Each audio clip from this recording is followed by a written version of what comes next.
Teknologi ni sebenarnya sangat memudahkan, sangat membantu murid-murid. Zaman dah berubah. Kalau dulu chalk and talk, sekarang teknologi ni memberi semangat kepada murid-murid untuk belajar.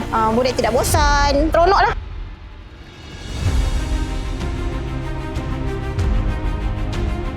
Pandai ni bukan saja boleh digunakan di dalam kelas, tetapi juga di rumah. Ibu bapa juga boleh bersama-sama dah dengan anak-anak. Dan secara tidak langsung juga saya dapat lihat aplikasi Pandai ni sangat interaktif, sangat menarik.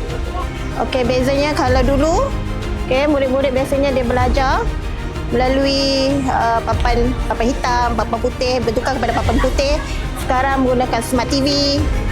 Okey, dan murid-murid sekarang pun dia menggunakan iPad, terutamanya sekolah saya. Darjah 4, 5, 6 memang semua menggunakan iPad. Jadi aplikasi Pandai ni sangat sesuailah digunakan untuk sekolah saya. Senang je nak pandai. Senang je nak apa?